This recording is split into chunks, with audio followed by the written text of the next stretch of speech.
Hello, this is Mark Herman, and this is Pacific War. However, after showing you where the wild things are, which I'm going to call basically the war, you just saw 7 episodes of, starting the world, the war in the Pacific with all that. This is the scenario that I play the most often, and it's called Campaign Scenario Number 6, which is breaking the Bismarck Barrier. And if I zoom in here, you'll see the Japanese have 65 command points. It's October 1942. Japanese have 65 command points, the Allies have 30. So I've been playing this scenario for a little bit, and I don't have a stand, so if it's jittery, please forgive me, but I don't have any other way to do this quickly. And you'll note that most of the map, remember that seeing the map the other day, it's all pretty empty here, except for this one spot. And by the way, this spot has a mini map, so you could play all of this on a very small footprint. You don't even need the two mounted maps. There's an unmounted map that lets you play this. And so let me briefly describe the situation.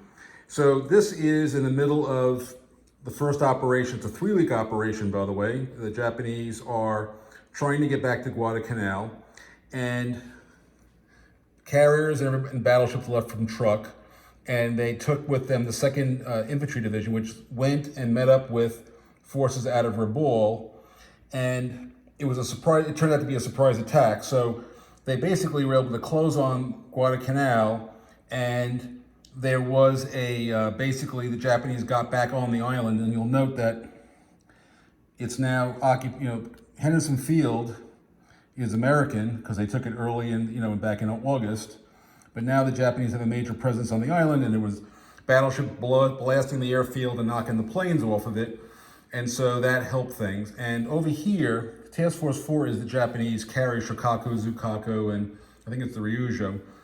And this is battle cycle 4. And what happened was, it was dusk.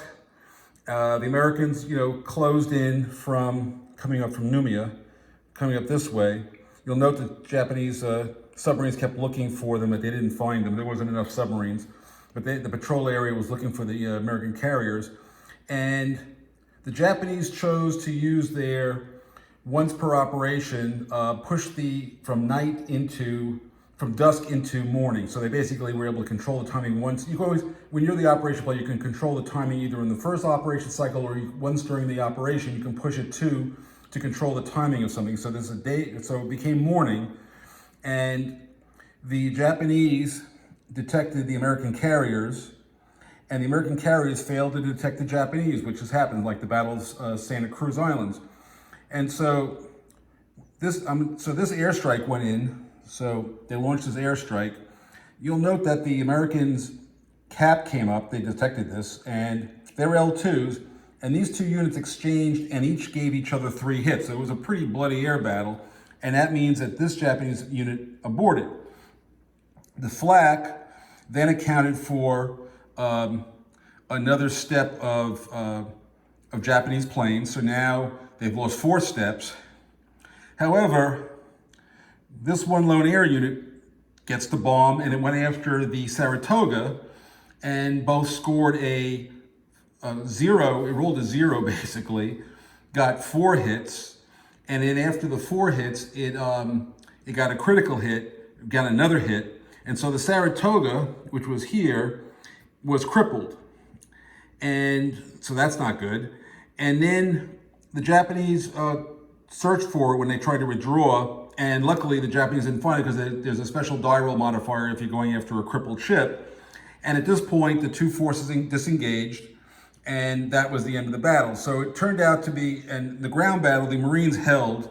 Japanese took a lot of losses, but they're on the island with the 2nd Division, the K Brigade, and I think they had 1 battalion of elite infantry. Not pretty far off of what happened historically, but Henderson's Field is still held. And you'll note over here, flying through, coming from here, you have a bunch of American planes, heavy bombers, but more importantly, fighters that basically go 1, 2, 3, 4, 5, 6, 7.